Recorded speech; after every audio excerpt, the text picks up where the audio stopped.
ලෙබනන්හි කිහිරිගස් අතරේ මොරගසන්නාගේ හඬ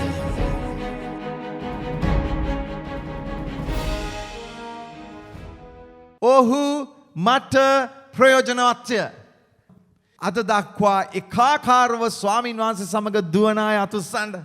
අද වෙනකන් එකාකාරව දුවනවා. බලන්න ඒ අතර වැටුණා තමයි හැබැයි නැගිට්ටා කියන අය වැටුණා මගති ඒ තායි නැගිට්ටා. දැන් අතර ප්‍රශංසා වේවා. ඔබටත් එම විපාකයම තිබෙනවා. මොකද ඔබ දැන් අද වැටිලා නැහැ. ඒ වගේම අපි ලෝකයට බහලා හෙව්වොත් සිය ගණන් ඉන්නවා වැටිලා නැගිට ගන්න බැරි අය. ඒ නිසා උන්වහන්සේගේ කැඳවීම අපි ඉෂ්ට කරන්න ඕන. මොකද උන්වහන්සේ කිව්වා මම නැති වූ බැටළුවන් වෙතට ආවා කියලා. ඒ නිසා අපිටත් තිබෙනවා නැති වූ බැටළුවන්ව සෙවීමේ මහා ව්‍යාපෘතියක් තිබෙනවා කරන්න මේ රටේ. මොකද මේ රටේ බොහෝ සිටිනවා නැති වූ බැටළුවන්, අතරමං වූ බැටළුවන්, හොරකම් කරනු ලැබූ බැටළුවන්, හරි නොයෙකුත් ආකාර යක්ෂයාගේ පහරට ලක් වූ බැටළුවන් අපි ඇව ගෙනෙන්නට ඕන. සභාවේ ප්‍රධාන වැඩ කොටසක්. එහෙම නේද? ඔව්. එනිසා මේ වැඩය වෙනුවෙන් ස්වාමින් වහන්සේ විශේෂයෙන්ම මේ රටට ආපු දවසේ ඉඳලා මගේ හදවතේ තිබපු විශේෂ බරක් තමයි මේ නැති වූ බැටළුවන්. ඒ වගේම අපි දන්නවා මේ ගාලට අයිති වූ තාම අයිති නොවූ බැටළුවනුත් සිටිනවා. තාම ගාල ගැන අවබෝධයක් නැති. ඒවත් ගේන්න තිබෙනවා අලුත් අයව. ඔබ බොහෝ අලුත් අයව රැගෙන එනවා ඉරිදා දවසේ සුභාරංචි සේවයේ. ඒ වගේම සමහර නැති වූ අයව අරගෙන එනවා. අපි දන්නවා අලුත් අයව ගේනවට වඩා නැති වූ අයව ගේන එක අමාරුයි කියලා. නේද? ඔව්. එයාට ගොඩක් ප්‍රශ්න තිබෙනවා. එයාට ගොඩක් ගැටලු තියෙනවා. මොකද එයාගේ පසුගිය සමහර අත්දැකීම් නිසා. අපිට විශාල මෙහෙවරක් තිබෙනවා මේ දේශය කරන්න. ඒක අපි දැන් සම්පූර්ණ කරන්න තිබෙනවා. එහෙම නේද? ඔව්. අපිට වැඩක් තිබෙනවා. ඒ නිසා සභාවට අවශ්‍යයි ප්‍රයෝජනවත් දේවදරුවන්. ප්‍රයෝජනවත් දේවදරුවන්. මම ඔබට අද කතා කරන්න යනවා ඔහු මට ප්‍රයෝජනවත්ය. මගේ මාතෘකාව තමයි ඔහු මට ප්‍රයෝජනවත්ය. කවුරුන් විසින් කාට කියන ලද්දක්ද?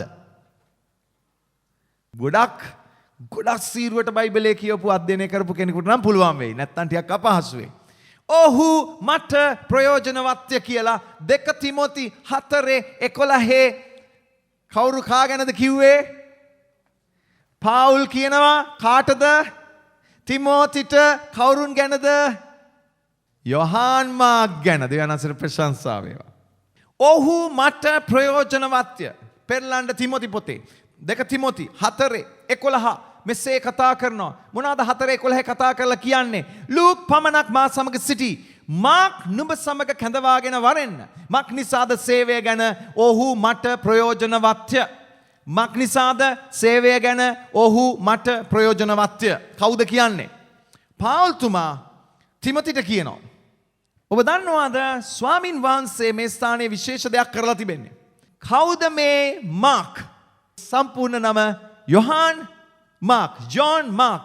ක්‍රියාපොතේ 13 වෙනි පරිච්ඡේදයේ 5 වෙනි පදේ යොහාන් මාක් තමයි පාවුල් සහ බර්නබස් සමග පළවෙනි මිෂනාරි ගමනට සම්බන්ධ වුණේ. බලන්න අන්තිම කොටස තියෙනවා යොහාන් ඔවුන්ගේ සේවකයාව සිටියේය.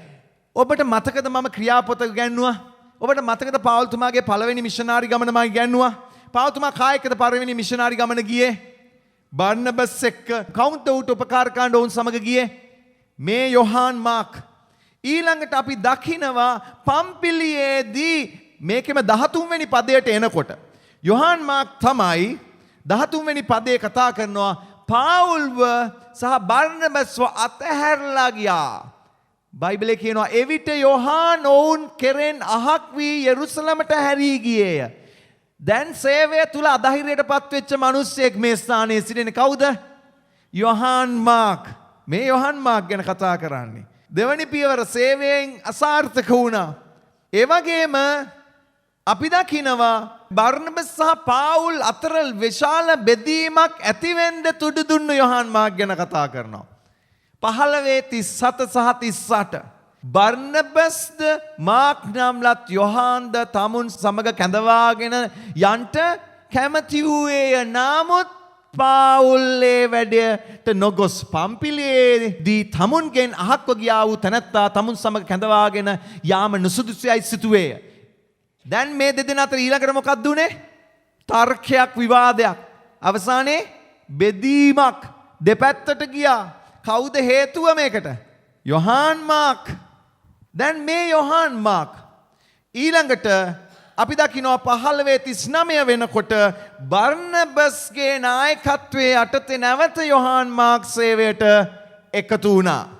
බර්නබස්ගේ නායකත්වයේ යටතේ නැවත යොහාන් මාක් සේවයට එකතු වුණා. ඒ යොහාන් මාක් ගැන පාවුල්තුමා එදා පාවුල්ව අතහැරපු යොහාන් මාක් සේවයෙන් අහක්ව ගිය යොහාන් මාක් ගැන පාවුල්තුමා දැන් කියනවා යොහාන් මාක්ව එකතු කරගෙන එන්න මට යාව ඕන මගේ සේවයට කියලා. හැබැයි මේ වෙනකොට අවුරුදු 20ක් ගත වෙලා ඉවරයි. මුල් සිද්ධියට පස්සේ අවුරුදු 20ක් ගත වෙලා ඉවරයි. දැන් ඔහු කියනවා ගෙනෙන්න යොහාන් මාක්ව. මොකක්ද ඒකේ තේරුම? ඔහු ගොඩ නැගිලා තියෙනවා නේද? වර්ධනය වෙලා තිබෙනවා නේද? මේරී තිබෙනවා නේද? ඔහු ජුවලිතව සිටියේ නැද්ද? සිටියා. ඔහු ඒ වගේම පහතට වැටුණා, ධෛර්යයට පත් වුණා. නමුත් බර්නබස්ගේ සේවය තුල ගොඩ නැගුණා. දැන් පාවුල් ඔහු ගැන කියනවා ඔහු මට ප්‍රයෝජනවත්ය. යොහාන් මාක්ට ඒ ගැන කිසි ප්‍රශ්නයක් තිබුණේ නැහැ. යොහාන් මාක් පණිවිඩයක් කිව්වේ නැහැ. එදා පාවුල් මං ගැන මෙහෙමයි කිව්වේ, මෙහෙමයි හිතුවේ. ඉඳ මං පවදාකත් ආයේ පාවුල් ළඟට එන්නේ නැහැ කියලා කිව්වේ නැහැ යොහාන් මාක්. දැන් පාවුල්තුමා කතා කළ කියනවා යොහාන් මාක් මට ප්‍රයෝජනවත් මිනිස්සෙක්. මම අද දවසේ කතා කරන්නට යන්නේ සේවය ගැන ප්‍රයෝජනවත් වූ ජීවිතය සම්බන්ධව. ප්‍රයෝජනවත් වීම, සේවය ගැන ප්‍රයෝජනවත් වීම. විශේෂයෙන්ම දේවදාසයාට ඇති ප්‍රයෝජනවත්කම ගැන කතා කරන්න යනවා. මේ කිව්වේ පාවුල් මේ කාරණාව කිව්වේ. ඔහු ගැන මොකද්ද පාවුල් කිව්වේ? මට ඔහු ප්‍රයෝජනවත්. ප්‍රයෝජනවත් කුමටද? සේවයට. සේවය ගැන ප්‍රයෝජනවත් කියලා. එහෙනම් විශේෂ කාරණයක් තමයි පාවුල්තුමායි මේක කියන්නේ. පාවුල්තුමා කියන ඔහු මට ප්‍රයෝජනවත් කියලා. ඒ වගේම පාවුල්තුමා කියනවා සේවයට ඔහු මට ප්‍රයෝජනවත්. කවුද පාවුල්තුමා මේ ස්ථානේ? පාවුල්තුමා මෙතන දෙවියන් වහන්සේගේ මිනිසයා. දේවදාසයා. එතන වැඩ කටයුතු ඔහු බාරයේ තිබුණා. පාවුල්තුමා සිරකාරයෙක්ව සිටිය නමුත් දැන් ඔහුට අවශ්‍යයි යොහාන් මාක්ව පාවුල්තුමා කියනවා සේවය සඳහා ඔහු මට ප්‍රයෝජනවත්. දේවදාසයාට අවශ්‍යයි සේවය සඳහා ප්‍රයෝජනවත් දේව දරුවන්. අද බොහෝ දේව දරුවන් බලාපොරොත්තු වෙන්නේ දෙවියන් වහන්සේගේ ප්‍රයෝජනය ලබමින්, දෙවියන් වහන්සේගේ කරුණාව ලබමින් මගේ ජීවිතය සුවපත් ජීවිතයක් කරගන්නයි. එහෙම නේද? කමක් නැහැ. කමක් නැහැ. ඔව් ඒක අවශ්‍යයි. නමුත් ඒකේ තව පැත්තක් තිබෙනවා මතක තියාගන්න. මේ පාවුල්තුමාගේ වචනයෙන් අපිට තේරෙනවා පාවුල්තුමා කියනවා ඒ මිනිස්සයා සේවය සම්බන්ධව මට ගොඩාක් ප්‍රයෝජනවත් කියලා. බලන්න. සේවය ගැන ඔහු මට ප්‍රයෝජනවත්ය. ඔබ ඉදිරියේ දෙවියන් වහන්සේගේ දාසයෙක්ව තබා තිබෙනවා. මම මේ කාරණාව ගැන මුලින්ම කතා කරනවා. පළවෙනි දේ තමයි දේව දාසයා හට ප්‍රයෝජනවත් වූ මිනිසයා. දැන් මෙතන පාවුල්තුමානේ කියන්නේ මට ඔහු ප්‍රයෝජනවත් කියලා. එහෙම නේද? ඒ වගේම ඔබ දන්නවද දේව දාසයා හට ප්‍රයෝජනවත් මිනිසයා ගැන ඉස්සලාම අපි කතා කරමු. මොකද පාවුල්තුමා කිව්වා ඔහු මට ප්‍රයෝජනවත්. ඔහු මට ප්‍රයෝජනවත්. ඔබ ගැන ඔබගේ සභාවේ පාලකතුමාට කියන්න පුළුවන් වෙන්න ඕන ඔහු මට ප්‍රයෝජනවත්. අපි දන්නවා අපි දෙවියන් වහන්සේවයි සතුටු කරන්නේ ඔක්කොම අපි දන්නවා. නමුත් මේ වැඩ කටයුත්ත හැසිරවීමේදී පාලකතුමාට සහ ඇදිහිලිවන්තර නැත්තම් ගෝලයාට දේව දරුවන්ට විශාල වැඩ කොටසක් තිබෙනවා. ඒ නිසා පාලකතුමාට පුළුවන්කම තිබෙයිද එක් එක්කිනා ගැන කතා කරලා කියන්න ඔහු ඇය මට ප්‍රයෝජනවත්. ඒකේ ලොකු පොඩි කමක් අපි සොයන්න අවශ්‍ය නැහැ. පෙනෙන සේවා තිබෙනවා, නොපෙනෙන දේවල් තිබෙනවා. එහෙම නේද? ඔව් ගෞරවය ලැබෙන සේවාවන් තිබෙනවා සමහරට. එහෙම ගෞරවයක් ලැබීමක් දකින්න නැති කොටස් වැඩ කොටස් තිබෙනවා. දෙවියන් වහන්සේගේ සියල්ල එකයි. ඒ සියල්ල සම්පූර්ණ වුණොත් තමයි වැඩේ කරන්නේ. ඒ නිසා මතක තියාගන්න යමක් අවශ්‍යයි. ඔහු මට ප්‍රයෝජනවත්. මේ යටතේ පළවෙනි කාරණය තමයි සභාව තුළ ස්වාමින් වහන්සේ විසින් පත් කරන ලද දේවදාසයෙකු හෝ දේවදාසයන් සිටිනවා. දැන් කල්පනාවට දැන් අහගන්න. මේ වගේ සභාවක එක දේවදාසයෙක් සිටිනවා. සමහර විට විශාල සෙනගක් ඉන්න සභාවක දේවදාසයින් සිටිනවා. ඒ වැඩ කොටස වෙනුවෙන්. සභාව තුළ ස්වාමින් වහන්සේ විසින් පත් කරන ලද දේවදාසයෙකු හෝ දේවදාසයින් සිටිනවා. ඒ අය ස්වාමින් වහන්සේ විසින් දෙන ලද දීමනා සමග ස්වාමින් වහන්සේ පත් කරලා තිබෙනවා. දැන් අපි යමු එපිස පොතට 4 වෙනි පරිච්ඡේදයට. දැන් ඔබ දකිනවා පස්වැදෑරුම් දීමනා ගැන බයිබලයේ කතා කරනවා එපිස 4 වෙනි පරිච්ඡේදයේ. 11 වෙනි පදය. ඒ ස්ථානයේ මෙහෙම කියනවා. උන්වහන්සේ සමහරුන් ප්‍රේරිතයන්ද, සමහරුන් අනාගත වක්තෘවරුන්ද, සමහරුන් සුභාරංචි ප්‍රකාශ කරන්නන්ද, සමහරුන් සභාපාලකවරුන්ද, සමහරුන් ගුරුවරුන්ද කොට දුන්සේක. ස්වාමින් වහන්සේ සභාවක් වෙනුවෙන් විශේෂයෙන් ආලේප කරන ලද දේවදාසයෙක් හෝ දේවදාසයින් සභාවක් ඇතුලේ සිටිනවා. ඒ අයව ස්වාමින් වහන්සේ මෙසේ සභාව වෙනුවෙන් නම් කරලා තිබෙනවා. ඒ අය සමහරුන් ප්‍රේරිතයන්, අනාගත වක්තෘවරුන්, සුභාරංචි ප්‍රකාශ කරන්නන්, සමහරුන් සභාපාලකයන්ද, සමහරුන් ගුරුවරුන්ද කොට දී තිබෙනවා. උන්වහන්සේ එහෙම දුන්නේ ඇයි? 12 සහ 13 තියෙනවා. එසේ දුන්නේ ඇදහිීමේද, උන්වහන්සේගේ පුත්‍රයා දැනගැන්මේද, එකමුතුකමටත්, සම්පූර්ණ පුරුෂකමටත්, ක්‍රිස්තුස් වහන්සේගේ සම්පූර්ණ උස මහත්යේ ප්‍රමාණයට අප සියල්ලන් පැමිණෙන තෙක් ශුද්ධවන්තයන්ගේ සම්පූර්ණ වීම සඳහා සේවය කිරීමේ වැඩය පිණිසත් ක්‍රිස්තුස් වහන්සේගේ ශරීරය වර්ධනය වීම පිණිසත්ය. ඇයි එහෙම දීමනා දීලා තියෙන්නේ? සභාවේ වර්ධනයට. සරලව කියනවා නම්, සාරාංශයක්ව කියනවා නම්, එක වචනකින් කියනවා නම් සභාවේ වර්ධනයට තමයි ඒක දීලා තියෙන්නේ. දැන් ස්වාමීන් වහන්සේ මෙසේ දේවදාසයින්ව හෝ දේවදාසයෙක්ව සභාවට දීලා තිබෙනවා. දෙවැනි කාරණේ, ඒ දේවදාසයා දෙවියන් වහන්සේගෙන් ලැබූ දර්ශනයක් ඇතුව සිටිනවා. දැන් මතක තියාගන්න, කිසිම දේවදාසයෙක් ඉන්න බෑ කිසිම සභාවක දර්ශනයක් නැතුව. දර්ශනයක් නැතුව දේවදාසයෙක් සභාව තුල සිටිනවා කියන්නේ සභාව නඩත්තු කරගෙන යනවා කියන එකයි. එච්චරයි. මොකද්ද? සභාව නඩත්තු කරගෙන යනවා. එදිනෙදා වැඩ කටයුතු මේන්ටේන් කරගෙන යනවා. අද බොහෝ ප්‍රසිද්ධ සහ පැරණි සභාවන් තිබෙනවා.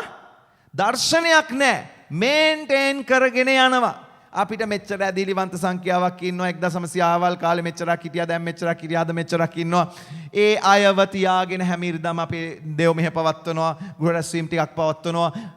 නමුත් දේව රාජ්‍ය වැඩය වෙනුවෙන් සභාවට දර්ශනයක් නැතුව ඉන්න ඇදහිලිවන්තයෝ ටික කොහොම හරි අර කුරුළු කූඩුවක් තියාගෙන ඉන්නවා වගේ වැඩ කටයුතු කරගෙන යනවා. එච්චරයි. එතනින් එහාට දේව රාජ්‍යයේ වර්ධනය වෙනුවෙන් තව වැඩ කොටස් වෙනුවෙන් දර්ශනයක් නැහැ. මේක විශාල කරන්න තිබෙනවා. දෙවියන් වහන්සේට තව බලවත් දේවල් කරන පිණිස සභාව සූදානම් කරන්න තිබෙනවා. එසේ නැතුව මේක නඩත්තු කරගෙන යෑම සමහර වෙලාවට සභාවල සිදු වෙනවා. මගේ සහෝදරය සහෝදරිය, ස්වාමීන් වහන්සේ අපිට විශේෂයෙන්ම ගිඩියොන්ගේ උදාහරණය දුන්නා. විනිශ්චයකාරයා පොතේ 6 වෙනි පරිච්ඡේදය. ඔබ දන්නවද සභාපාලකතුමා දර්ශනයක් ලැබ සිටින වෙලාවේදී දෙවියන් වහන්සේ කුමක්ද බලාපොරොත්තු වෙන්නේ? සභාපාලකතුමාට තනියම මේක ඉෂ්ට කරන්නද? ඒක සභාපාලකතුමාගේ නැහැ. දෙවියන් වහන්සේ එහෙම දෙයක් බලාපොරොත්තු වෙන්නේ නැහැ. දෙවියන් වහන්සේ ඔහු සමග උරට උර හිටගෙන වැඩ කරන්න මිනිස්සෙන්ව දෙනවා. ඒක තමයි මම මේ ගිඩියොන්ගේ උදාහරණය ගන්න යන්නේ. ගිඩියොන්ගේ උදාහරණයේදී 6 වෙනි පරිච්ඡේදයේ 34 වෙනි පදයේ ගිඩියොන්ව කැඳවනවා මේ වැඩේට. 34 වෙනි පදයේ ඒ ස්ථානයේ බලන්න කියනවා, ස්වාමින් වහන්සේගේ ආත්මය ගිඩියොන් කෙරේ පහළ වූයේ ඔහු හොරණෑව පිම්බේය. එවිට අබියේෂර්වරු ඔහු ළඟට රැස් වූහ. ඊට පස්සේ තවත් තියෙනවා, තව ගෝත්‍රවල අය ඔහුට රැස් වුණා. මොකද ගිඩියොන්ට ස්වාමින් වහන්සේ දුන්න දර්ශනයක් මොකද්ද? මිදියන් වරුන් අතින් ඊශ්‍රායල්ව නිදහස් කරගන්න. ගිඩියොන්ට කිව්වා නුඹ මේ බලවත් කමින් ගිහිල්ලා මේක කරන්න. ගිඩියොන් කියනවා, ස්වාමිනී මම කවුද? මං කුඩා මිනිහෙක් විතරයි. නමුත් ස්වාමින් වහන්සේ ඔහුට පෙන්නනවා, නුඹ තනියම නෙමෙයි ඒක කරන්න යන්නේ. මම නුඹ වටා මිනිස්සුන්ව තියන්න යනවා. මොකද දෙවියන් වහන්සේ දෙන දර්ශනය එක මිනිහෙක් ඉෂ්ට කරන්න යන දර්ශනයක් නෙමෙයි. සභාවේ පාලකතුමෙක් ඉන්නව වෙන්න පුළුවන්. නමුත් මතක තියාගන්න මේ සභාවේ සේවය නිකන් ඔහුට බාර වෙච්ච ඔහුගේ ඩියුටි එකක් ලෙස ඔහු කර යුතු හරි ඔහුගේ පුද්ගලික රාජධානිය නොවේයි. මේක සභා පාලකවරයෙක් හරියට සේනාධිපතියෙක් වගේ සෙනග ඉදිරියේ තිබා තිබෙනවා.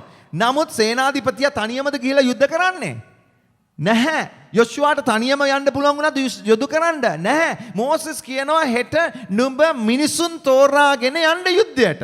මිනිසුන් තෝරාගෙන මිනිසුන් එක්ක යන්න යුද්ධයට. මෙදා ගිඩියොන්ට කියනවා ස්වාමීන් වහන්සේ විශාල සෙනගක් දෙනවා.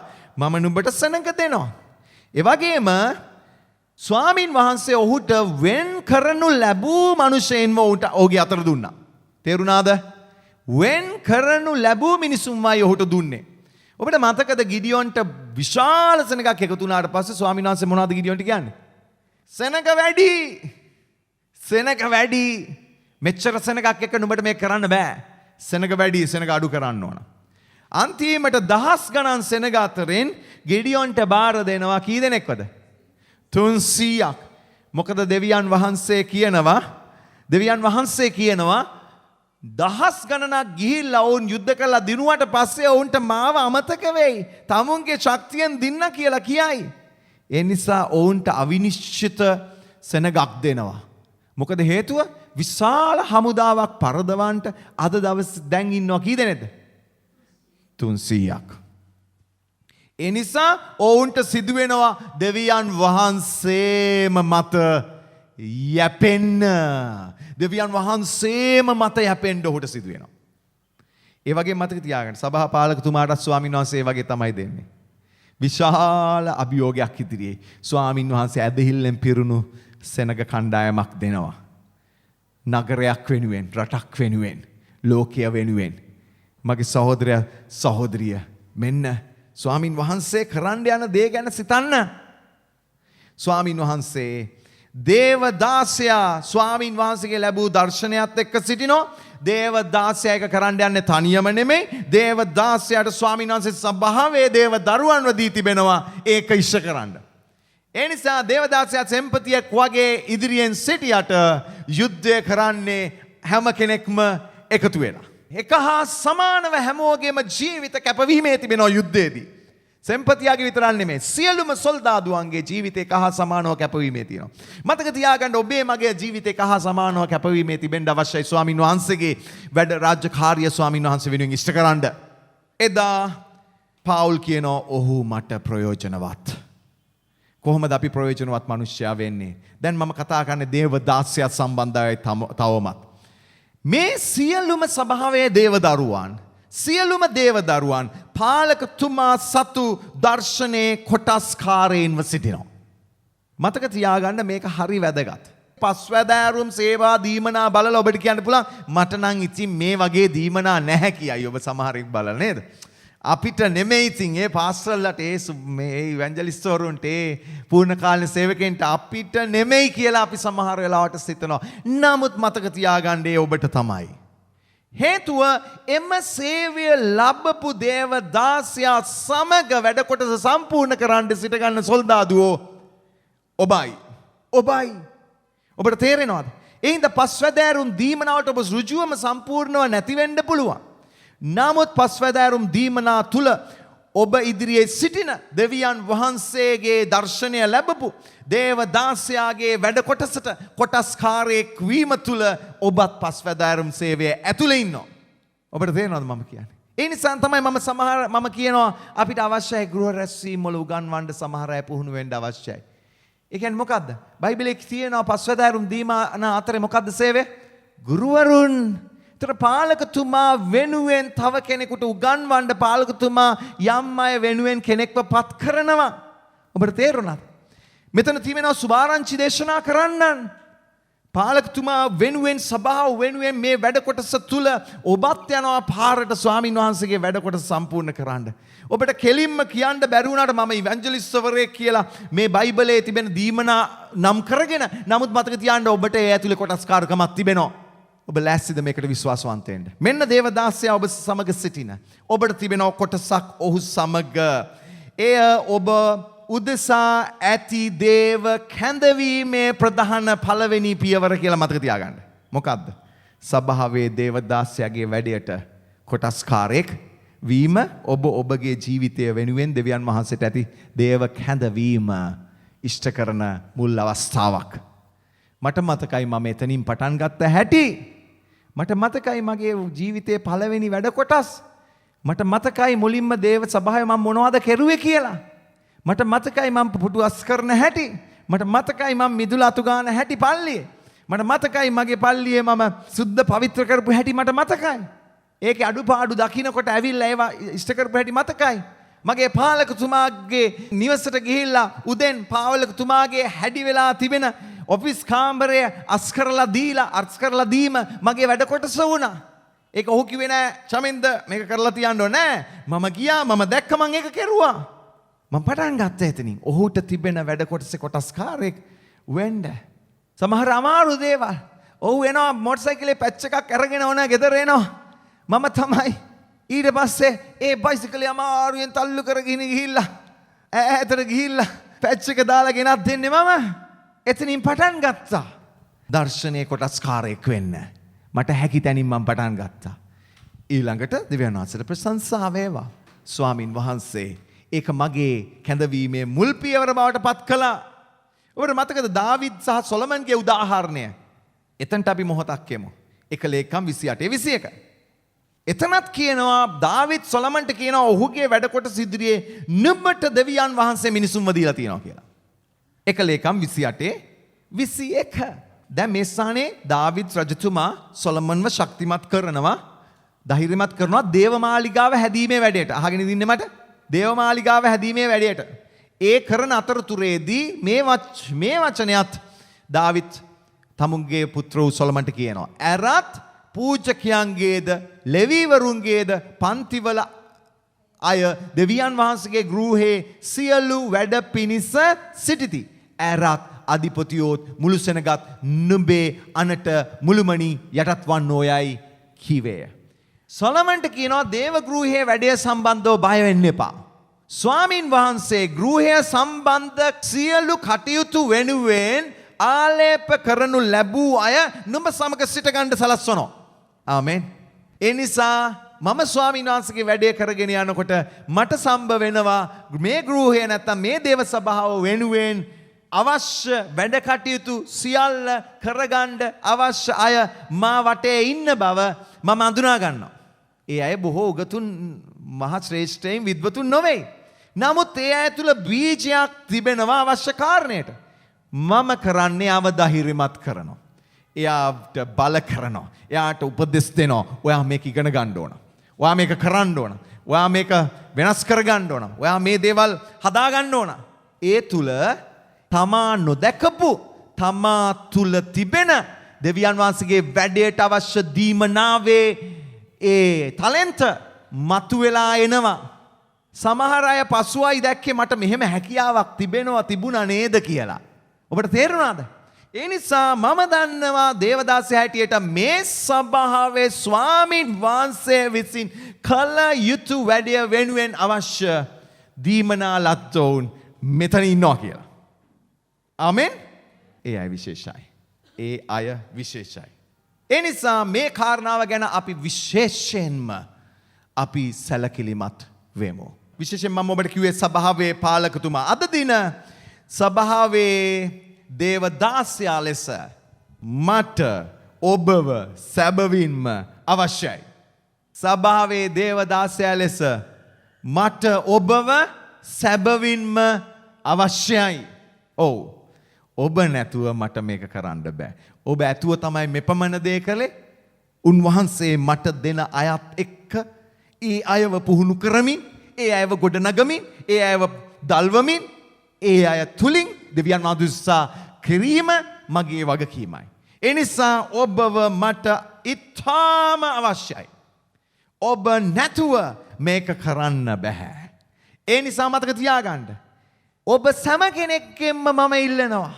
ඔබ සෑම කෙනෙක් ඔබගේ දේවදාසයට ප්‍රයෝජනවත් කෙනෙක් වෙන්නට ඕන. ප්‍රයෝජනවත් වූ දරුවෙක් වෙන්නට ඕන. ප්‍රයෝජනවත් වූ සහෝදරයෙක් සහෝදරියක් වෙන්නට ඕන. දේව දරුවෙක් වෙන්නට ඕන. ඇදීලිවන්තයෙක් වෙන්න ඕන.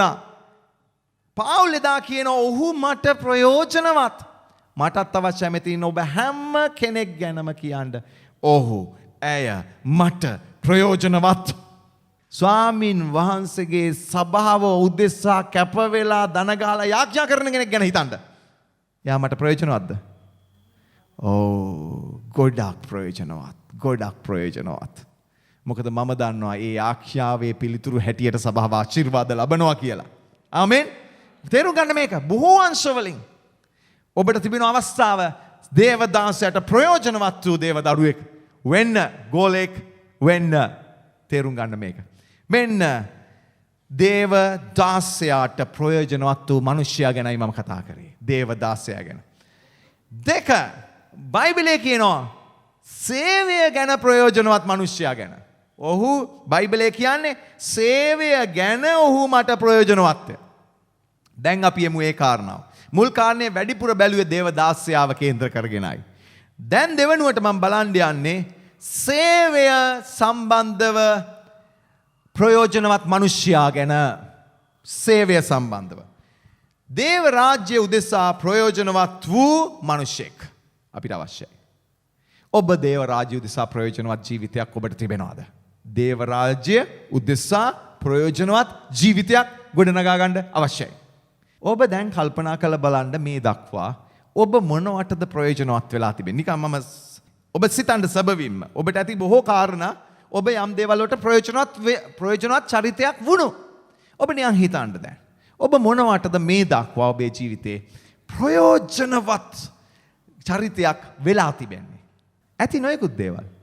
ඔබ හිතයි මගේ දරුවන්ට මම ප්‍රයෝජනවත් වෙලා තියෙනවා. දැන් අසල ප්‍රශංසා වේවා. මගේ දෙමව්පියන්ට, සමාජයට, සිතන්න. සභාවට දැන් අසල සති වේවා. ඔබ සේවය කරන ආයතනයට, ඔබේ හාම්පුතුන්ට ඒකත් වැදගත් දෙයක් නේද? ඒකත් වැදගත් දෙයක්.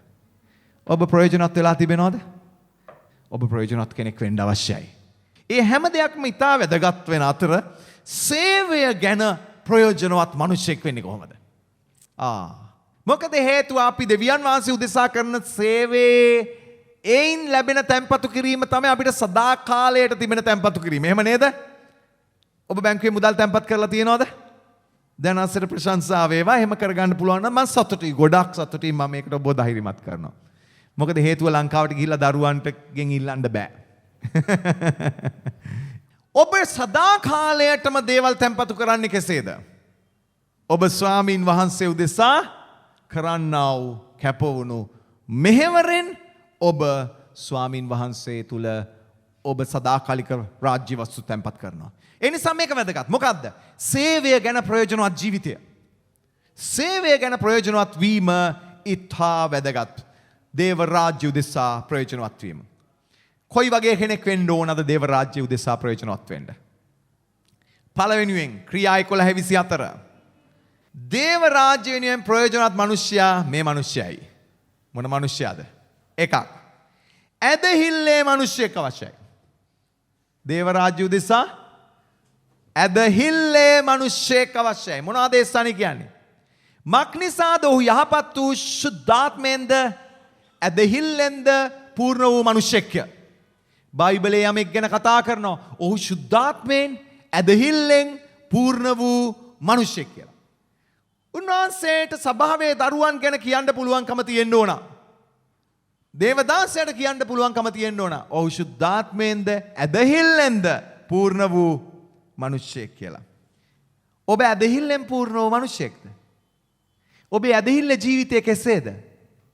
ඒ කියන්නේ ඔබේ ආඥාවේ මිනිසෙක්ද? ඇදහිල්ල ගොඩනගෙන්න ප්‍රාථමික වෙන ප්‍රධාන හේතු වෙන කාරණා එකක් ආඥාවේ මිනිසෙක්ද? ඔබ ආඥා කරන කෙනෙක්ද? සභාවට ප්‍රයෝජනවත් නැහැ ආඥා නොකරන අය. සභාවේ ඒ අයට ප්‍රයෝජනවත්. හේතුව ඒ අය සභාවේ පැයගලන්ට ආඥා කරන්න. සභාව ඕනේ ඒ අයට ආඥා කරන්න. ඒ අයට සභාව වෙනුවෙන් ආඥාවක් නැහැ. මොකද හැමදාම කඳුළු හල කියන්නේ ස්වාමිනී මගේ පුතා, ස්වාමිනී මගේ දුව, ස්වාමිනී මගේ කකුලේ අමාරුව, ස්වාමිනී මගේ ඔළුවේ අමාරුව, ස්වාමිනී මගේ රැකියාව. හැමදාම මගේ. ඒ වගේනේ ආඥා කරන්න. ඊට වඩා දෙයක් තියෙන්න ඕන. ඔබේ ආඥාව කොයි වගේ ආඥාවක්ද? ඔබේ ආඥාවේ මිනිස්සෙක්ද? සභාව උදෙසා ආඥා කරනවද? ස්වාමීන් වහන්සේට අවශ්‍යයි මෙන්න සභාව උදෙසා ප්‍රයෝජනවත් මිනිස්සෙක්. ඔබ ආඥා කරනවාද? සභාව ගැන, මේ දකින්න මූණු ගැන ආඥා කරනවාද? පාලකතුමා ගැන, පාලතුමාගේ පවුල ගැන ආඥා කරනවාද? ඒ අයව මට අවශ්‍යයි. ප්‍රධානව අවශ්‍යයි. ඇදහිල්ලේ මිනිස්සෙක් අවශ්‍යයි. යාඥාවේ මිනිස්සෙක් අවශ්‍යයි. දේව වචනය තුල ගමන් කරන මිනිස්සෙක් අවශ්‍යයි. ඔබ දේව වචනය තුල ගමන් කරනවද? ඔබ දේව වචනය හැමදාම කියවනවද? හැමදාම ওই බයිබලයේ අතර ගන්න අය ඉන්නව නේද මෙතන? එහෙම නොගන්න අයත් ඉන්නවද? ඉරිදා උදේට බයිබලයේ අතර ගන්නවා. මොකද හේතුව පල්ලියට එනකොට අරන් එන්න එපා. සමහර අයගේ නැති වෙච්ච දේවල් බයිබලයේ ඇතුලේ හම්බ වෙනවා. චූටි පනාවේ හෙව්ව හම්බුනේ නැහැ. දවසක් පාස්ට් එනවා. මොකද සිස්ටර් පල්ලිය ආවෙත් නැහැ. කොට දවසකදී ඉතින් නොයෙකුත් උත්තර තියෙනවා. පාස්ට් කියනවා බයිබලයේ ගේන්නකො සිස්ටර් මට බයිබලයේ පදයක් පෙළඳ. පාස්ට් පෙළනකොට පාස්ට් හම්බ වෙනවා. මේ මොකද්ද මේ? අපේ සිස්ටර් ගත් කටම පැණු පිටි. නේ පාස්ට් ගොඩ කාලෙකින් මම කාලයක් තිස්සේ මම පනාව හොයනවා. ගොඩ කාලෙකින් බයිබලය අල්ලලා නැහැ. ඔබේ බයිබලයේ කියවීම කොහේද? ඔබ මොකද සිතන්නේ? වචනය තුල ඔබ ගමන් කරන්න ආසයිද? වචන ඉගෙන ගන්න ආසයිද? වචනේ තිබෙන දේවල් අහනකොට ඒවා කරන්න ඔබේ හදවත දඟලනවාද? ඔබට දැනෙනකොට යම් දේවල් මම තාම මේක මේ විදිහට කරන්නේ නැහැ කියලාදී ඔබට ආසාවක් එන්නේ නැද්ද? මම දැන් මේ අද ඉඳලා ඒ වගේ කරන්න ඕන කියලා. ඒ අභියෝගය ඔබට ගන්නවද? ඒ අභියෝගය කරාට පස්සේ ඔබට ලොකු සතුටක් හිතෙනව නේද? ඊට පස්සේ ඔබ ඒක නඩත්තු කරනවද? වචනය. ඇදහිල්ලේ මිනිස්සෙක් අවශ්‍යයි. දෙවියන් වහන්සේට ප්‍රේම කරන මිනිස්සෙක් අවශ්‍යයි. දෙවියන් වහන්සේට ආදරය කරන මිනිස්සෙක් අවශ්‍යයි. දේව බය ඇති මිනිස්සෙක් අවශ්‍යයි. මේ තමයි ඇදහිල්ලේ මිනිස්සයා. ඒ නිසා මතක තියාගන්න. සේවය ගැන ප්‍රයෝජනවත් වෙන්නේ ඇදහිල්ලේ මිනිස්සෙක්ව. ඔබ ඇදහිල්ලේ මිනිස්සෙක් වෙන්න ඕන. තේරුණාද? එහෙම නැත්නම් සභාවට ඔබෙන් ප්‍රයෝජනයක් නැති වෙයි. සභාව ඔබට ප්‍රයෝජනයක් වෙයි. ඔබෙන් සභාවට දේව රාජ්‍යයට ප්‍රයෝජනවත් වෙන්න ඕන. දේව දාසයට ප්‍රයෝජනවත් වෙන්න ඕන. ඒ හින්දා දේව දාසයා දකින්න ඕන මෙන්න ඇදහිල්ලේ මිනිස්සෙක්. ඇදහිල්ලේ මිනිස්සෙක්. ඔව් අපිට නොයෙකුත් සෝදිසි කිරීම බාධා තිබෙනවා. අපහසුතාවයන් දුර්වල වීම තියෙනවා. ඒව ගැන තැවෙන්න එපා. නැගිටින්න දුවන්න. නැගිටින්න යන්න. සමහර කාලයක් තිය අනේ ආඥාව බිඳ වැටුණා. ඉතින් හරි. ආයෙ නැගිටින්න. ආයෙ පටන් ගන්න. ඒක නේද කරන්න ඕන. එච්චරයි. වෙන මොන හරි කරන්න තියනවද? වෙන මුකුත් කරන්න දෙයක් නැහැ. සමහර අය ඉතින් කියන්නේ වැටුණා මම අයියෝ බයිබලේ කියවෙන්නෙත් නැහැ. තාමත් අර ඒක දැන් තේරිලත් ඉවරයි. නමුත් තාම තීන්දුවක් නැහැ. ඒ අය ඇදහිල්ලේ මිනිස්සු නෙමෙයි. ඇදහිල්ලේ මිනිස්සයා මම වැටුණා අයියෝ මට අතපසු වුණා. මම කළේ වැරදි දෙයක්. ස්වාමීනි මට සමාව වෙන්න. මම ආයෙත් පටන් ගන්නවා කියලා අද ඉඳලා ආයෙත් පටන් ගන්නවා.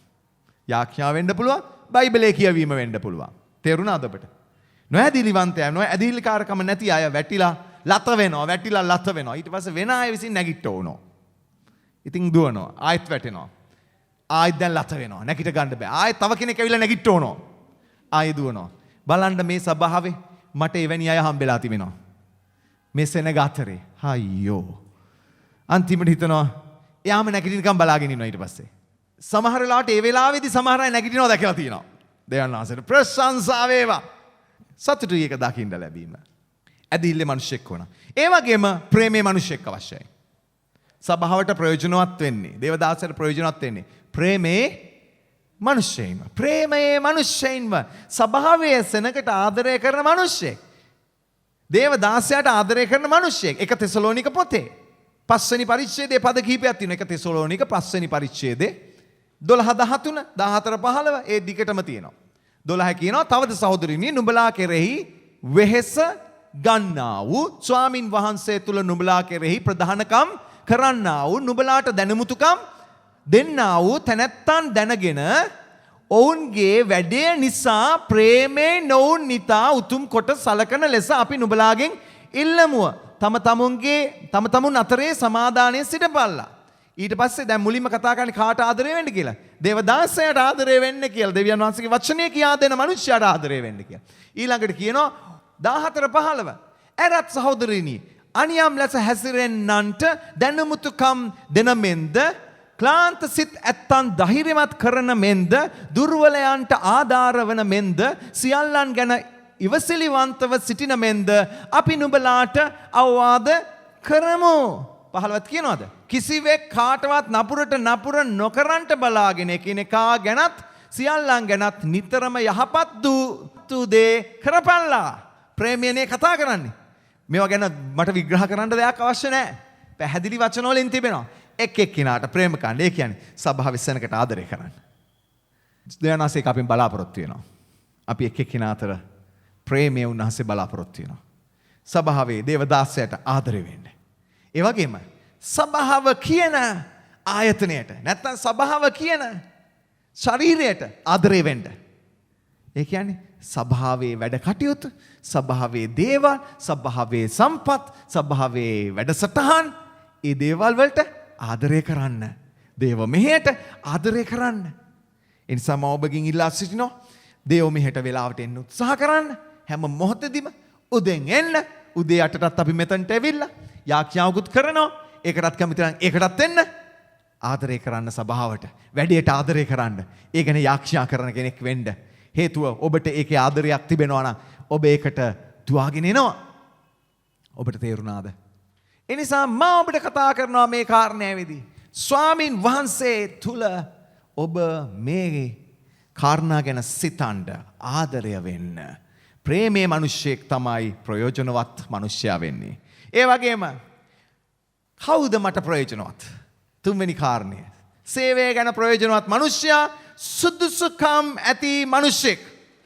සුදුසුකම් උපාධියක්වත් ඩිප්ලෝමා එකක්වත් නැහැ. ඉතින් කොහෙද සුදුසුකම්?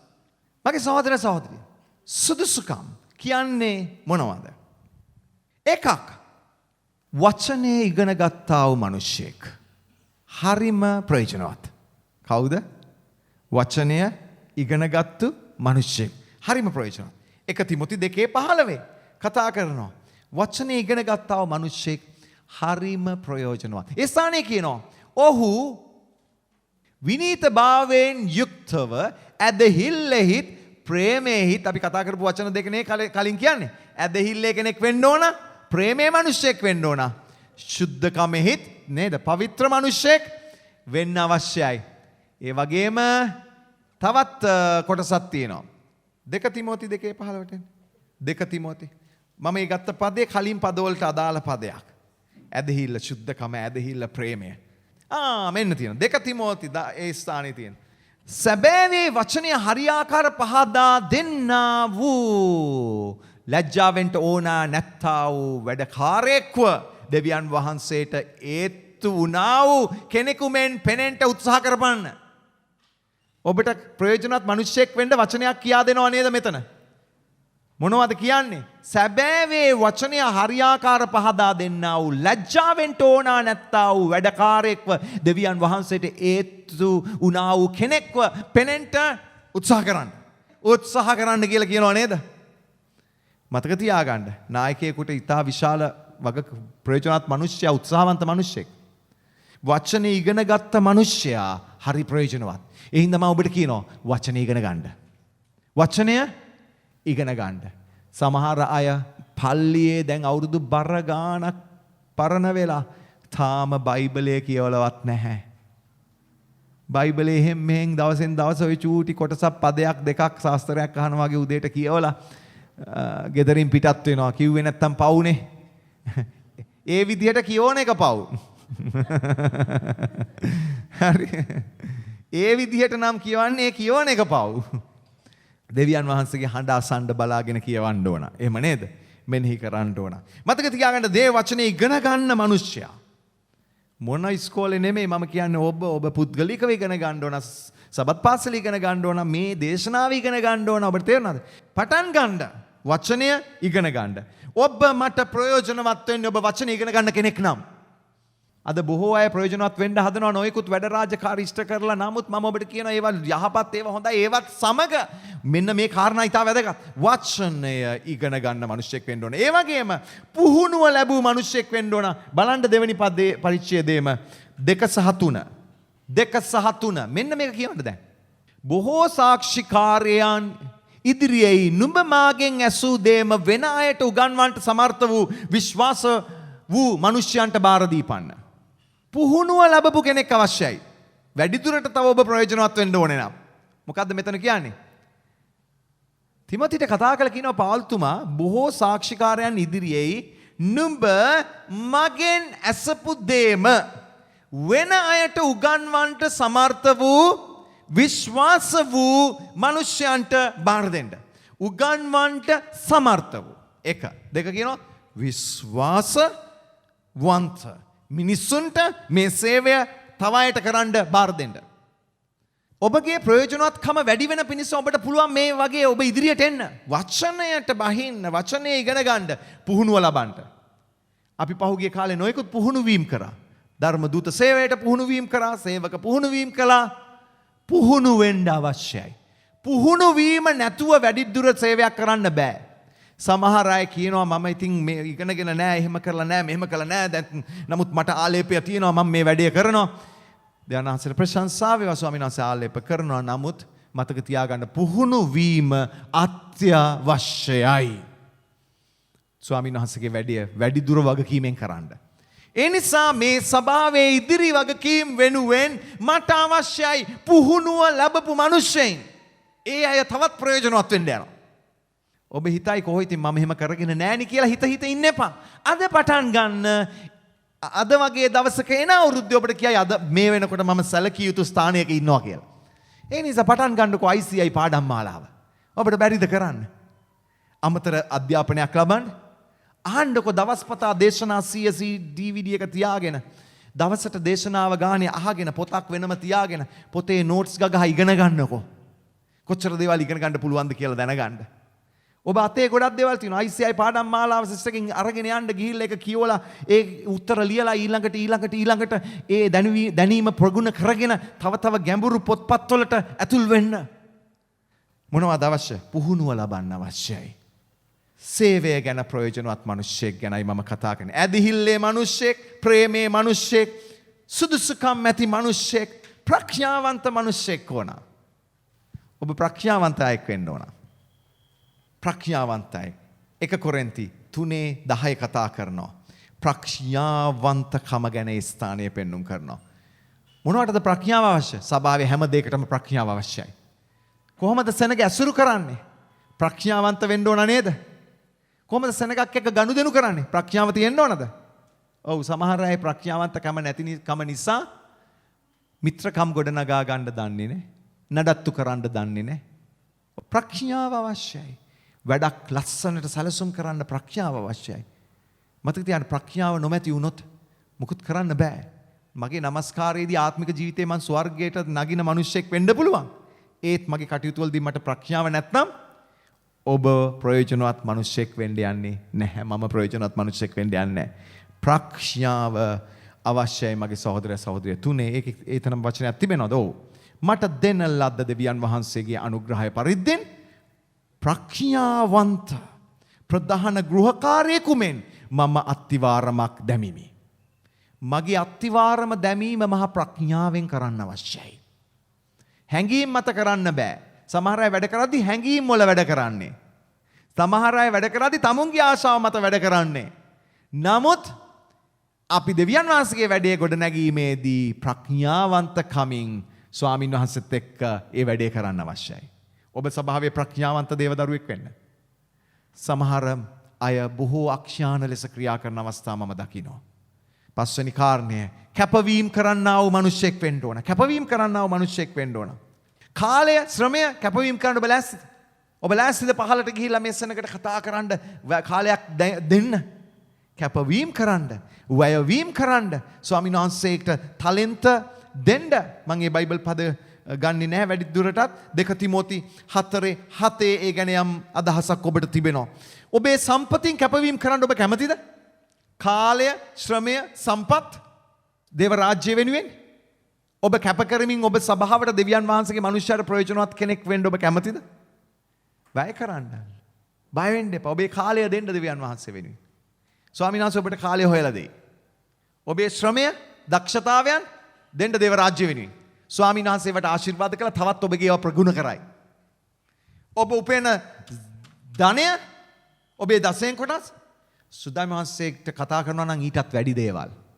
බර්නබස් ගැන බයිබලේ කතා කරනවා. බර්නබස් තමුන්ගේ ඉඩම විකුණලා සභාවට ගෙනාවා. දවසක් මං ගත්තේ පුංචි වැටුපයි. මගේ සේවයේදී. දවසක් ස්වාමීන් වහන්සේ මට කතා කරා. ඒ සියල්ල දාන්න මේකට කියලා. මම එදා ඒ සියල්ල එකට දැම්මා. ස්වාමීන් වහන්සේ මට පෙළඹුවා එක දාන්න. මම ඒක දැම්මා. දාලා මම බලාගෙන හිටියා ස්වාමීන් වහන්සේ මාව පෝෂණය කරයි කියලා. ඔව් ස්වාමීන් වහන්සේ මාව පෝෂණය කරා. ස්වාමීන් වහන්සේ මාව අතහැරියේ නැහැ. ඒ කැපවීම නිසා ස්වාමීන් වහන්සේ අදටත් මාව පෝෂණය කරනවා. අදටත් මාව පෝෂණය කරනවා. මොකද මම ස්වාමීන් වහන්සේට වැඩිපුර වෙන් කරපු කෙනෙක් මිසක් අඩුවෙන් වෙන් කරපු කෙනෙක් නෙවෙයි. මම ලැබපු කුඩා දෙයින් පවා. ඒ නිසා මම දන්නවා මෙතන ඔබ බොහෝ ඒ ගැන විශ්වාසවන්ත අය මෙතන ඉන්නවා. එහෙම නැත්නම් මේ සභාව මේ විදිහට ගමන් කරන්න බෑ. සභාවට අවශ්‍යයි කැපවීම කරන්නා වූ මිනිස්සුන් අවශ්‍යයි. එයයි ප්‍රයෝජනවත්. ඒ වගේම කීකරු යටහත් මිනිස්සුන් අවශ්‍යයි. කීකරු යටහත් මිනිස්සුන් අවශ්‍යයි. ඔබට තේරුණාද? කැපවීම කරන කීකරු යටහත් මිනිස්සුන් අවශ්‍යයි. කොහොමද ඔහු මට ප්‍රයෝජනවත් උනේ? ඒ ගැනනේ මම කතා කරේ. පාල්තුමා කිව්වා ඔහු මට ප්‍රයෝජනවත්. මම ඔබට කතා කරා සේවය ගැන ප්‍රයෝජනවත් මිනිසයා. ඇදහිල්ලේ මිනිසෙක්, ප්‍රේමයේ මිනිසෙක්, සුදුසුකම් ඇති මිනිසෙක්, ප්‍රඥාවන්ත මිනිසෙක්, කැපවීම කරන්නා වූ මිනිසෙක්, කීකරු යටහත් වූ මිනිසෙක්. ඒ අය දිහා බලද්දී හැමෝටම පේනවා ඔහු ප්‍රයෝජනවත්. දේව රාජ්‍යයටම ප්‍රයෝජනවත්. දෙවනාසයට ප්‍රශංසා වේවා. ඒ වගේම ප්‍රයෝජනවත් මිනිසෙක් වෙන්නේ කොහොමද? ලෙස අපි ගොඩ නැගෙන්නේ කොහොමද? මතක තියාගන්න ප්‍රයෝජනවත් මිනිස්සු ඉපදෙන්නේ නැහැ. ප්‍රයෝජනවත් නැති මිනිස්සුත් ඉපදෙනවා, ප්‍රයෝජනවත් මිනිස්සුත් ඉපදෙනවා. ඔබ හිතනවා ඒ වගේ දෙයක්. ජම්මෙන්ම ප්‍රයෝජනවත් වූ මිනිස්සු ඉන්නවද? ප්‍රයෝජනවත් මිනිස්සු ඉපදෙන්නේ නැහැ. ප්‍රයෝජනවත් වූ මිනිස්සු ගොඩ නැගෙනවා. එහෙනම් මොකක්ද අපිට තියෙන බලාපොරොත්තුව? අපි හැමෝටම ප්‍රයෝජනවත් මිනිසෙක් වෙන්නට පුළුවන්. තේරුණාද? අපි හැමෝටම ප්‍රයෝජනවත් මිනිසෙක් වෙන්නට පුළුවන්. යෙසaya 48:17 ඒ ගැන අදහසක් තියෙනවා. මම කරුණු කීපයක් කියන්න. මේවා ගැන හිතන්න. එවිට ඔබට පුළුවන් ප්‍රයෝජනවත් මිනිසෙක් වෙන්න. අපි මේ පදයක් කියමු. 48:17 නුඹේ මිදුම් කාර්යාද ඊශ්‍රායල්ගේ ශුද්ධ තැනන් වහන්සේද වන ස්වාමීන් වහන්සේ මෙසේ කියනසේක. ප්‍රයෝජන ලබා ගැනීමට නුඹට උගන්වන්නේත් නුඹ යා යුතු මාර්ගයෙහි නුඹ ගෙන යන්නේත් නුඹේ දෙවි වූ ස්වාමීන් වහන්සේ වන මමය. උන්වහන්සේ මොනවද කියන්නේ? ප්‍රයෝජන ලබා ගන්නට නුඹට උගන්වන්නේ මමයි කියලා උන්වහන්සේ කියනවා. එහෙනම් ඔබ මට හැම කෙනෙකුටම ප්‍රයෝජනවත් මිනිසෙක් වෙන්න පුළුවන්ද බැරිද? පුළුවන්. ඒක ඊටා විශාල සතුටක්. ප්‍රයෝජනවත් මිනිසෙක්ව ජීවත් වීම. සතුටක් නේද? සතුටක්. තේරුම් ගන්න මගේ සහෝදරයා සහෝදරිය. ඒක විශාල සතුටක්. මට විතරක් නෙමෙයි. මම වටේම ඉන්න අයට සතුටක්. ඔබ ස්වාමීන් වහන්සේට කියන ස්වාමිනේ අන් අයගේ ප්‍රයෝජනේ මම ජීවත් වෙන කෙනෙක් නොවේයි. අන් අයට ප්‍රයෝජනවත් වූ ජීවිතයක් ගෙවන කෙනෙක් කරන්න මාව. ආමෙන්. ලෑස්තිද හැමෝම? අභියෝගය ගන්න ස්වාමීන් වහන්සේ කරන්න යනවා. ඒ නිසා ප්‍රයෝජනවත් වීමට නම් එකක් තමන් තුල ඇති අවබෝධය උත්සාහය හරි වැදගත්. ඔබ ඒ තත්වයට ගොඩ නැගෙන්න නම් ඔබ හිතන්න එපා දැන් ඔබ වැටිලා ඉන්නවා. මම ඉතින් යාඥා කර ඉන්නවා. ශුද්ධාත්ම වහන්සේ වෙලාවක ඇවිල්ලා ගින්නක් පෙන්නලා ගින්න මගේ ඔළුවට වැදිලා මම නැගිටලා දැන් මම වැඩ කරන්න පටන් ගත්තට පස්සේ මම ප්‍රයෝජනවත් ආලෙපලත් මිනිස්සෙක් වෙනවා. කවදාකවත් වෙන්නේ නැහැ. මතක තියාගන්න ඔබ තුල අවබෝධය සහ සිහිය සම්බන්ධව අපි පදයක් කියුවා. සිහිය අවබෝධය නුවණ තුලින් ඔබ පැඩේ පටන් ගන්න ඕන. ඔබ අවබෝධ කරගන්න ඕන. මම මේ ජීවිතය මා තුළ ගොඩනගා ගන්න ඕන. ඒ ඔබගේ සිහිය නේද? ඒ ඔබගේ නුවණ නේද? ඊළඟට ඔබ කල්පනා කරන්න ඕන. අද මම හොඳ දේශනාවක් ඇහුවා. දැන් මම මොකද ඉස්සලාම කරන්න යන්නේ? ඔබ හිතනවා මම දැන් ඉස්සලාම කරන්න යන්නේ මේකයි කියලා මම පළවෙනි පියවර ගන්නවා. ඔබේ උත්සාහය, ඔබගේ උත්සාහය සහ කැපවීම දකින ස්වාමින් වහන්සේ ඊළඟට ඔබට අත දෙන්න යනවා. යම මගේ දරුවා, යම මගේ පුතා, යම මගේ දුව. ඔබ පළවෙනි පියවර ගන්නකම් උන්වහන්සේ නිකන් ඉඳී බලාගෙන නමුත් ඔබ පළවෙනි පියවර ගත්ත හැටි ස්වාමීන් වහන්සේ පිපිදෙනවා. පෙබිදලා ඔබ ඇදගෙන යන්න පටන් ගන්නවා. මතක තියාගන්න. ඒ නිසා මේක හොඳට සිතට ගන්න. ඒ වගේම ශුද්ධාත්මයන් වහන්සේට සහ වචනයට ඉඩ දෙන්න. අහගන්න. ශුද්ධාත්මයන් වහන්සේටත් දේව වචනයටත් ඉඩ දෙන්න. ශුද්ධාත්මයන් වහන්සේට ඉඩ දෙන්න මඟ පෙන්වීම ඔබට දෙන්න නිදහස් කරන්න. දේව වචනයට ඉඩ දෙන්න මඟ පෙන්වීම දෙන්න විතරක් නෙමෙයි. ඔබව දැන උගත් කරන්න. දැන උගත් කරන්න. අපි මතකද අපි හිතෝපදේශ කියවුවා. දේව මෙහි පැය කාලක් අපි හැමදාම හිතෝපදේශ පොතේ පරිච්ඡේද ගණන් කියවුවා. මොනවටද? නුවණ ලබා ගන්න. හිතෝපදේශ පොත විතර නෙවෙයි මුළු බයිබලය ඔබට ගුරුවරයෙක් වශයෙන්. එතකොට ඔබ බලන්න ඔබ බයිබලය කියවමින් ශුද්ධාත්මයන් වහන්සේට ඉඩ දෙනකොට ශුද්ධාත්මයානෝ ගුරුවරයා ලෙස තාම ශුද්ධාත්මයන් වහන්සේ තමුන්ගේ අතේ දේව වචනය නැමැති නෝට් එක තියාගෙන ඔබට උගන්වනවා. මේ පාසල ඇතුලෙන් ඔබ ගියොත් මතක තියාගන්න ඔබ ලෝකයේ කිසිම පාසලකට නොගියත් ප්‍රශ්නයක් නැහැ. නොයන්න කියනෝ නෙමෙයි කාටවත්. ගිහිල්ලා නැති වුණත් ඔබට ප්‍රශ්නයක් නැහැ. හේතුව ශුද්ධාත්ම ගුරුතුමානෝ උන්වහන්සේ අතේ දේව වචනය නැමැති නෝට් එක තියාගෙන අපිට උගන්වනවා කියන්නේ සම්පූර්ණයි. සම්පූර්ණයි. එවැනි අය සිටිනවා සමහරලාට අපේ සහෝදරිය සාක්ෂි දුන්නා. එයාගේ අම්මා 3 වෙනි පන්තියේ 3 සැරයක් ෆේල් වුණා කියලා. විශේෂ සිදුවීමක්නේ. 3 වෙනි පන්තියේ 3 සැරයක් ෆේල් වුණා. නමුත් ඒ අම්මා දෙවියන් වහන්සේ තුලට ඇවිල්ලා පරම්පරා ගණනක් යේසුස් වහන්සේ වෙතට ගෙනාවා. තමුන්ගේ දරුවන්ගේ ජීවිත ගොඩ දැම්මා. අද සමහර මහාචාර්ය ආචාර්යවරු ඉන්නවා තමුන්ගේ ගෙදර ඉන්න දරුවන්ව හදාගන්න බෑ. තමුන්ගේ භාර්යාව එක්ක තිවෙන සම්බන්ධතාවයක් නැහැ. අහසින් වැටිච්ච මිනිස්සු වගේ පොත් පෙරලගෙන ජීවත් වෙනවා. ඒ ජීවිතයට වඩා මේ 3 වෙනි පන්තියේ 3 සැරයක් ෆේල් වෙච්ච අපේ සහෝදරියගේ ජීවිතය මොන තරම් උගත්ද කියලා හිතන්න. මොන තරම් උගත්ද කියලා හිතන්න. මට නම් පුදුම ගෞරවයක් දැනෙන්නේ. ඔබට තේරෙනවද? දෙවියන් වහන්සේ කොපමණ වටිනවද? බලන්න ශුද්ධාත්මයන් වහන්සේට දේව වචනයටත් ඉඩ දෙන්න. ඒක තමයි කළේ. ඒක තමයි සිද්ධ වුණේ. තේරුණාද? ඒ වගේම සභාපාලකතුමාගේ මඟ පෙන්වීම ඔබට උපකාර වෙනවා. සභාපාලකතුමාගේ මඟ පෙන්වීම ඔබට උපකාර වෙනවා. ප්‍රයෝජනවත් කෙනෙක් වෙන්නට. මේක හරි වැදගත්.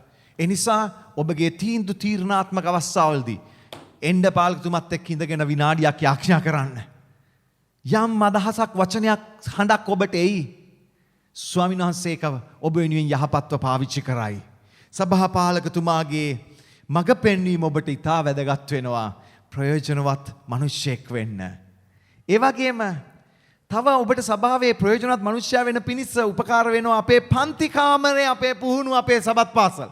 ඇයි අපි පන්ති කාමරේ ඉගෙන ගන්නවා, පුහුණු වෙනවා. වෙනත් විශේෂ වැඩසටහන් තිබෙයි. ඔබ ඒවලට එන්න.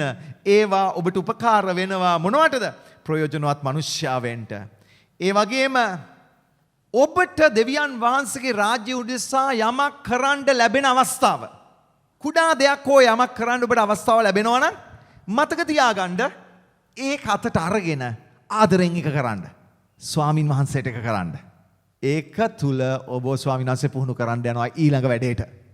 ඔබට තේරුණාද?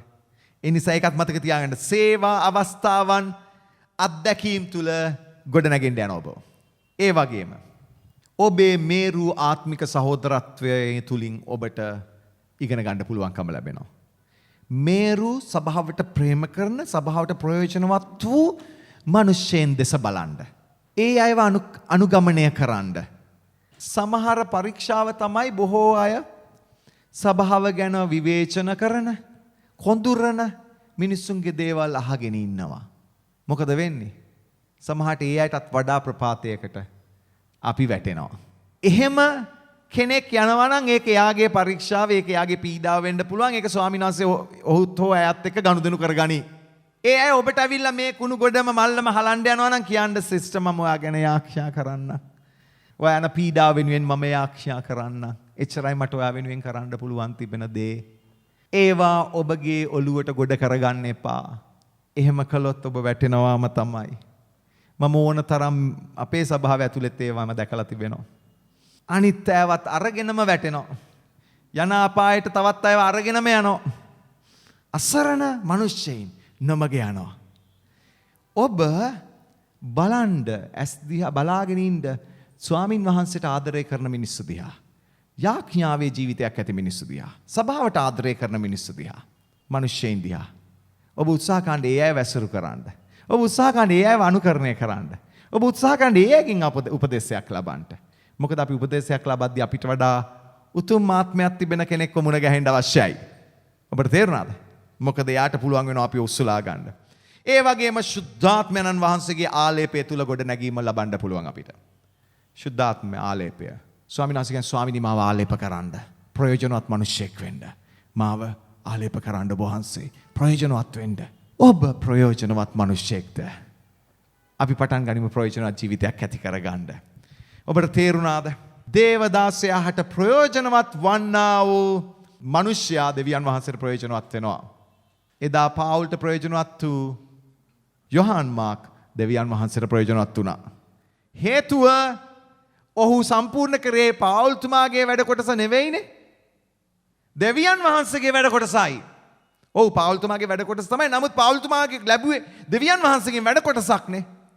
ඒ නිසා ඔබ ප්‍රයෝජනවත් මිනිසෙක් වීම තුල නැත්නම් දේවදාසයාට ප්‍රයෝජනවත් මිනිසෙක් වීම තුල ඔබ දෙවියන් වහන්සේට ප්‍රයෝජනවත් මිනිසෙක් වෙන්න යනවා. තේරුම් ගන්න මේක. තේරුම් ගන්න මේක. ස්වාමින් වහන්සේ බලවන්තයි. ස්වාමින් වහන්සේ ඒ ආකාරයෙන් ඔබව කැඳවලා තිබෙනවා. ඒ හින්දා ඔබ ඔබගේ ස්වභාවයේ දේවදාසයාට ප්‍රයෝජනවත් මිනිසෙක් වෙන්න ඕන. මම බලාගෙන ඉන්නවා ඔබ දිහා. ඔබ මට ස්වාමින් වහන්සේ දුන්නු කැඳවීම සහ දර්ශනය තුල ප්‍රයෝජනවත් මිනිසෙක් වෙනවා දැකීම මම බලාගෙන ඉන්නවා. එපිස 6:7-8 මෙහෙම කියනවා. දාසෙක් වේවා නිර්දාසෙක් වේවා එක් අය කරන්නා වූ යම් යහපතක් ඇද්ද ඊට ස්වාමින් වහන්සේගෙන් නැවත විපාක ලැබෙන බව දැන. මිනිසයන්ට නොව ස්වාමින් වහන්සේට මෙන් කැමැත්තෙන් මෙහෙ කරපල්ලා. උන්වහන්සේ කියනවා මිනිස්සෙකුට මෙහෙ කරනවා වගේ නෙවෙයි කියලා. සමහර අය පාලකතුමාට උපකාර කරන්නේ පාලකතුමාගේ වැඩ කොටස වලට දායකත්වයෙන් නිකන් අර පුද්ගලයෙකුට උදව් කරනවා හසව. නෑ. මත තියාගන්න ඔබ වක්‍රව නෙමෙයි ඍජුවම දෙවියන් වහන්සේටයි මේ දේ කරන්නේ. මොකද පාලකතුමා ලබා තිබෙන්නේ දෙවියන් වහන්සේගේ වැඩ කොටසනේ. ඒ නිසා ඒකේ කොටස්කාරයෙක් වීම ඔබ නිකන් පාලකතුමාට සපෝට් එකක් දෙන කෙනෙක්ද? නෑ. ඔබ දෙවියන් වහන්සේගේ වැඩ ඉෂ්ට කරන කෙනෙක්. ඒ නිසා ඔබ දෙවියන් වහන්සේගේ වැඩ ඉෂ්ට කරන්න. ඒ නිසා පාලකතුමාට ප්‍රයෝජනවත් වූ මිනිසෙක් වෙන්න සභාව තුලදී. අන්තිම බයිබල් පදය. ඔබ දන්නවද? ඔබ එසේ කිරීම තුල පාලකතුමාගේ විපාකයම ඔබ ලබනවා කියලා? ඔබ ඒක තේරුම් ගන්නවද? මට ස්වර්ගයේ තිබෙන ආශිර්වාදයම ඔබ කෙරෙහි පැමිණෙන්න යනවා. ඔව් බලන්න බයිබලයේ කියනවා. මතේව් 10:41-42. මතේව් 10:41-42. අනාගත වක්තෘ කෙනෙකු නිසාම අනාගත වක්තෘ කෙනෙකු පිළිගන්නාට අනාගත වක්තෘ කෙනෙකුගේ විපාක ලැබේ. කියන්න හාලෙලුයා කියලා. ඔබ හිතන්න එපා පස්වැදෑරුම් දීමනා මට නෑ හින්දා ඒ අයට තියෙන ඔටුනු මට නෑ කියලා. ඒ අයගේ ඔටුනු ඔබට තියෙනවා. බලන්න. අනාගත වක්තෘ කෙනෙක් නිසාම අනාගත වක්තෘ කෙනෙකු පිළිගන්නාට අනාගත වක්තෘ කෙනෙකුගේ විපාකය ලැබේ. ධර්මිෂ්ඨයෙකු නිසාම ධර්මිෂ්ඨයෙකු පිළිගන්නාට ධර්මිෂ්ඨයෙකුගේ විපාකය ලැබේ. යමෙක් ගෝලයෙකු නිසා මේ කුඩා අයවලුන්ගෙන් එක්කෙනෙකුට ඇල් වතුර කෝප්පයක් පමණවත් බොන්ට දෙන්නේ නම් ඔහුගේ විපාකය කිසිසේත් නැති නොවන්නේ යයි සැබවින් නුඹලාට කියමි කීසේක. මෙන්න වචනය. මතක තියාගන්න. විපාකය ලැබෙන වෙලාවේදී එතන දකින්න යන්නේ මෙන්න පාස්ටර්. එයාට මෙන්න සිංහාසනය නැහැ. අපි ඔක්කොමල්ලා ස්වාමීන් වහන්සේ සමග එකට භුක්ති විඳින්න ස්වාමීන් වහන්සේ අපිට ආශිර්වාද කරන්නට යනවා. ආමෙන්. පොළවේ වෙන නිලතල යටතේ ඉඳ ඇති. නමුත් ස්වර්ගයේදී ඔබ මම එකම විපාකය ලබනවා. හේතුව ඔබ සභාවට පාලකතුමාට ප්‍රයෝජනවත් වූ මිනිස්යාව ජීවත් වුණු නිසා. ආමෙන්. අපි නැගිටිමු. අපි ආරක්ෂා කරමු. දෙවි පියාණනි අද දවසේ ඔබ වහන්සේ අපට කළා වූ ආශිර්වාද ගැන ස්තුතියි. ස්වාමිනී මේ අද දවසේ නමස්කාර මෙහෙය තුල ඔබ වහන්සේ අප හැමෝටම ඔබගේ ආශිර්වාදයට භුක්ති විඳින්න දුන්නු කරුණාව නිසා ස්තුතියි. ස්වාමිනී ඔබගේ වචනය ලෙස ස්වාමිනී ඔබ වහන්සේගේ දරුවන්ව ඔබගේ රාජ්‍යයට ස්වාමිනී සභාවට සභාවේ දේව දාසයාට ප්‍රයෝජනවත් වූ මිනිසෙකු ලෙස ස්වාමිනී ඔබ වහන්සේ ගොඩ නගන්ට එදා පාවුල් එදා යොහන් මාක් ගැන කිව් වචනය සේවය ගැන ඔහු මට ප්‍රයෝජනවත්ය කියලා. ඔහු කිව්වා ලෙස ස්වාමිනී මේ සෑම කෙනෙක්ගේ ජීවිත එසේ ප්‍රයෝජනවත් ජීවිත බවට පරිවර්තනය වෙන ලෙස මම යාඥා කරනවා. ස්වාමිනී එක් එක්කිනාව ගොඩනගන්න. වඩා ගොඩනගන්න. ඔබ වහන්සේගේ වැඩය පිණිස ඔබට අපි ගෞරවය මහිමය දෙමින් මේ මොහොතේ යාඥා කර ඉල්ලා සිටිනවා. අපගේ ගැලවුම් කාර වූ යේසුස් වහන්සේගේ නාමයෙන්ය.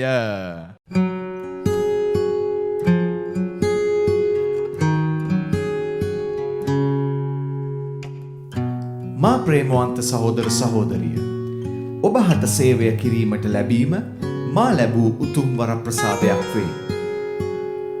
මාගේ මුඛයෙන් නික්මෙන මාගේ වචනත් මා වෙතට හිස්ව හැරී නෑවිත්.